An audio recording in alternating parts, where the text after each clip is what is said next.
Kasi first time mo makatrabaho si Judy Ann Santos, di ba?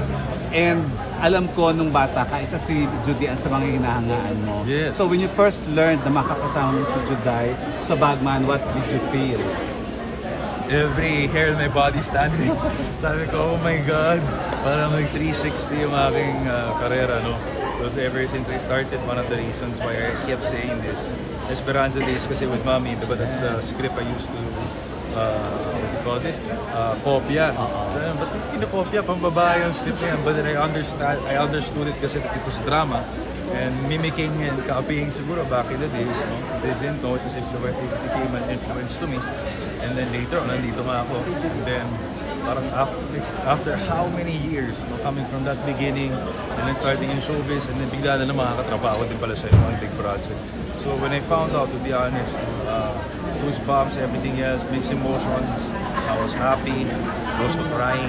Because I was just very emotional to be given the opportunity to work with her kasi it's one of my goals, First taping day. Ano eksena nung nagkita kayo for the first time? Wala, sumilip na ako, nakakatawa yan.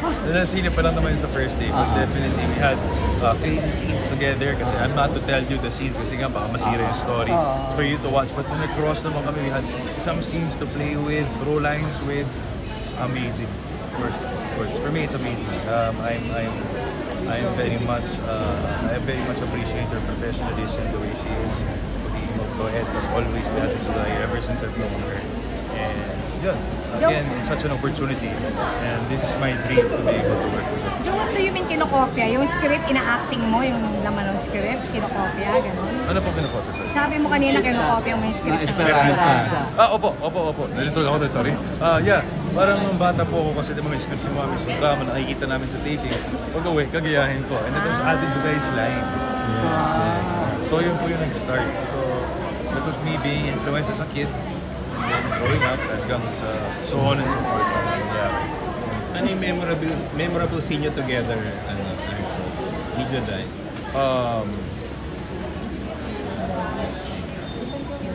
I think the whole experience, besides that, bias aside, is parang interrogation. We had a playful interrogation scene. So, yun lang naman. Hindi ako na magkwento ng iba kasi might spoil a bit of the story. But definitely one of an interrogation scenes we had is one of the things that I enjoyed kasi we got to play around with some certain beats and some certain things in the scene. So, masaya po ako. I was given that opportunity to express that creativity and that box of interrogation. Sabi ko, oh my God, it's a room of experience with her. And again with Tito John and the rest of the classes. Idea mo na kunin siya ng Nathan's Studio? No, I think siya naman po talaga yung target when they were writing it. Kasi sa direction ko naman, he writes and then eventually, I don't know, that's for him to explain. Pero as what I know, pumapasok din sa utak niya somewhat kung sino. Of course, as an idea. And of course, ating JUDY is ating JUDY. No other options. It was her. And we're glad it was her. So I was given this opportunity kasi obviously may onting conflict lang with nothing but schedule. So we're very happy and I was so happy at the end, last minute or so, they were able to adjust her schedule and she was able to commit to the show as well. Sobrang blessed. Yung role na very Madam President, very Kamala Harris ang peg. Po, pero bisa Kamala Harris. Besides that, this is it's a story too. It's a very nice character. Very, very nice character. Napanood namin ARJO yung teaser ng Moonglow. Opo. Paano kayo nagkaroon ng connect ni Isabel Sandoval? Paano po connect? Paano kayo nag-connect? Sa kayo nagkakilala? Because of Nathan, of course, our production, we've been going out in festivals, Locarno, all this. So nakilala din namin si Isabel through festivals and all the opportunities and connections outside. And then, obviously, Isabel is such a great director, though. She is based in the US, she is still Filipino. So of course she wanted to go home. She was born in Cebu. Yes, she is born in Cebu and she wanted to go home to her hometown, to her country, and do a film to be able to express her creativity towards Filipino culture naman tayo. So that's practically what she did and I'm very much insanely privileged to be given this opportunity to do this project with her. First of all, I've never done a periodic film, which this one is one. Parang slow burn Opo, medyo slow burn. Somewhat not for me to tell na. Yeah, not for me. Siguro lang po sa trailer, the way you see it, it's very... Ano siya? Paano i-define yung film? Anong genre siya? Parang thriller, kindling romance. It's for you guys to watch. It's really insane creativity and story made by Direk Isabel. So, nung ma-meet mo siya, alam mo ba yung work niya? Alam mo ba yung lingua franca? Yes. Ganda, di ba? Yes. So, Galing. I'm very much blessed. So, again, with the credibility of Direk Isabel, the movies she's done, she shot crazy actors already. You know this. Even Andrew Garfield. Direct niya si Andrew Garfield. Oo nga po, no? To be directed by her, to work with her. Sa kayo nag-meet, Arjo? Something really Sa kayo great. nag-meet, Arjo? Hello po. Sa kayo nag-meet ni Isabel? Yun lang po, sa festival. I think we first met in Locarno. Tapos doon kayo nag-chika na about a possible Practically, project? it just went on because obviously, napag-uusap na po.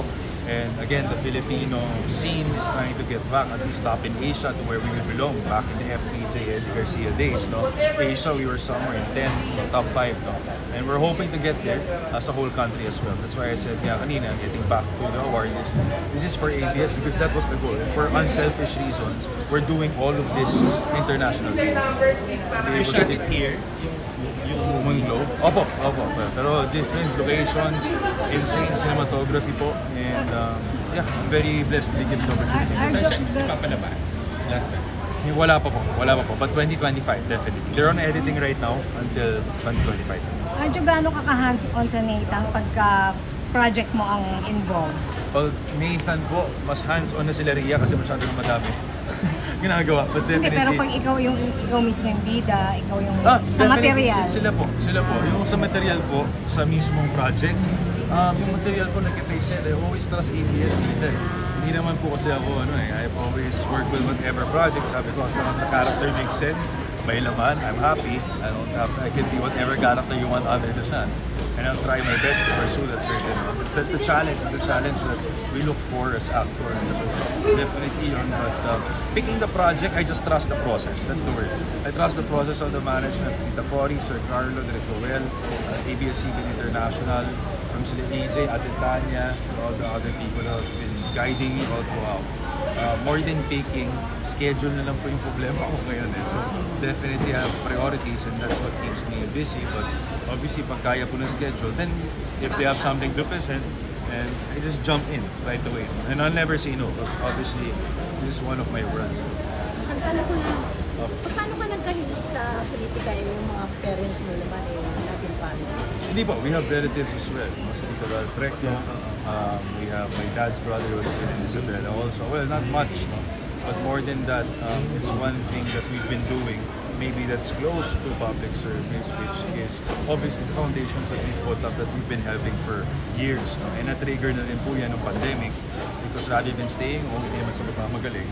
But that was actually part of my dad's foundation. Because we were doing nothing at home and people were dying. Pero bata ka pa rin talaga nag-charity work. Yes po, iba-iba na po. Our own na rin po yun of our own. Kasi kahit sa probinsya ni Mama. So, I guess it's nothing new to me, no? It's just a way of having more funds and designating it to where it really belongs. To make sure that the people actually receive the full amount, the full services. That the government and all these agencies connected with the national government under the congressional office would be handed down to the people. Pero siguro nung bata ka, Arjo, naisip ko pwede mag-artista pero hindi ka magiging politiko. Naisip ko rin pa magiging politiko. No, actually, that's one of the things I actually thought about. Because I wanted to be a senator. It's one of the things that I wanted when I was younger. But then, obviously, pero of course now, iba naman. Mas realistic naman po ako.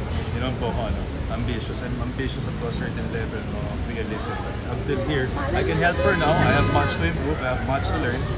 It's not number one. One thing that I learned about politics is more than the knowledge is based on experience and years of experience.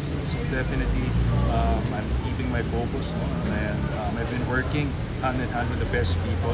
Mayor Joy Belmonte, who's the #1 mayor of the Philippines. Alam naman po natin yan with the way she works. Data doesn't lie, and she's the reason why I'm here. So I'm very blessed to be surrounded by those type of leaders who have nothing but pure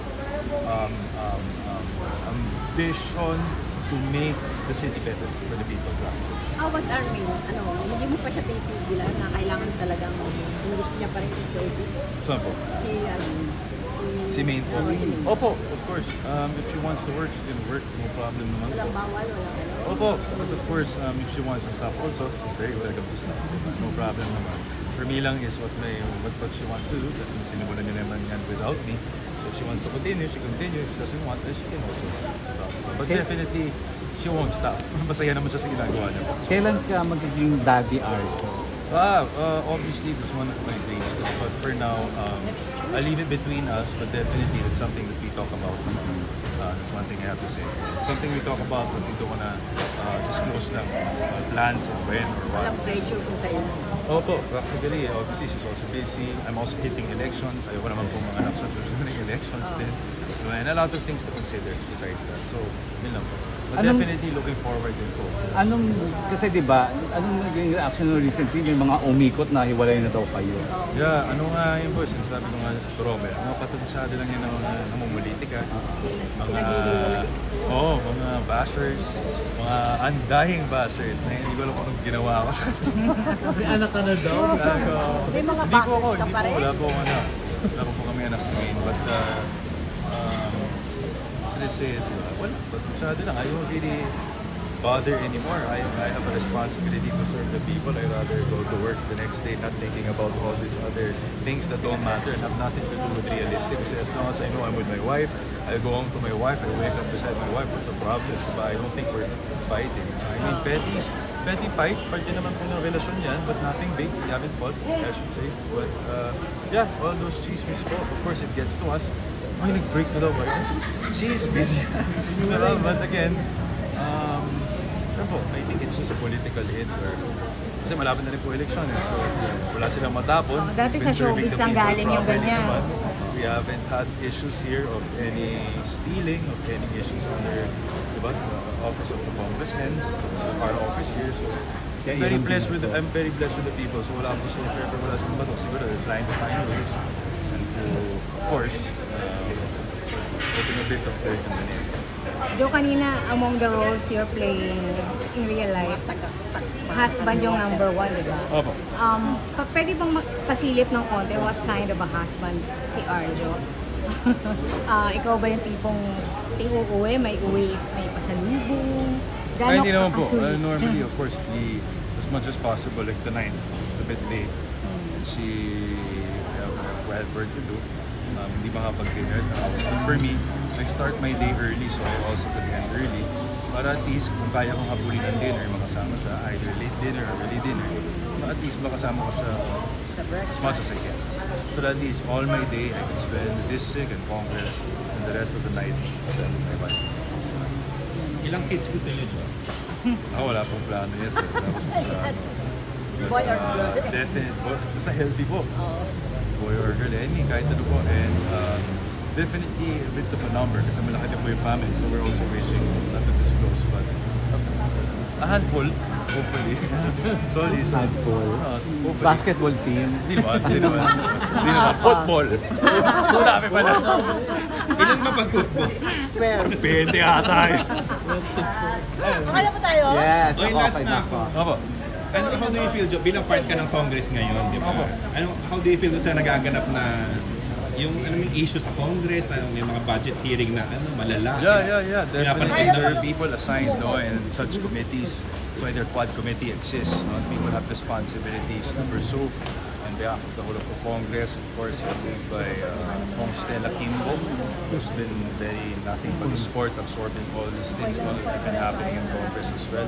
The budget for appropriations. Definitely, I am behind Congress. I am behind Speaker Romualdez and President Bongbong Marcos. Lahat po ng batikos na to na sinasabi ng mga tao, of course against VP Sara, that we are throwing all these allegations against them. Again, it is our responsibility as Congress to question the budget for the people. Those are the question of the people, not us. Hindi po kami namumulitika. There's no one of us namumulitika, especially us na mambagabaguhan. Definitely, hindi kami namumulitika. We just want what's right, and for you not to defend your budget is something that we cannot approve, of course. And the rest of the issues, of course, with Alice Go, I think we'll be hearing her also in Congress. And definitely, they have questions to answer. We're looking forward to all the solutions possible to all these crimes, I should say, that have been happening around with different parts. Philippines, from Master Kibuloy to Alice Go, to all these things. But definitely, I am behind Speaker Romualdez. We we've been hand in hand helping. We've been working hand in hand. We've been helping all the districts so much. I can say anything, and hopefully it turns out well. Ano committee mo, Joe? May Creative industries po, the SOGI bill, gender equality, that hopefully we get to pass also. Hopefully, yes. Kasi nagpo-push na. Opo, with Kong Geraldine Roman, who's been championing the SOGI bill, I have to say. So very much respect to Congresswoman Geraldine Roman. Very, very beautiful bill that I believe has, to date, has been fighting for its life for 20 plus years in the plenary, and definitely looking forward to a brighter future in the next few years when the next Congress happens. Thank you. Picture!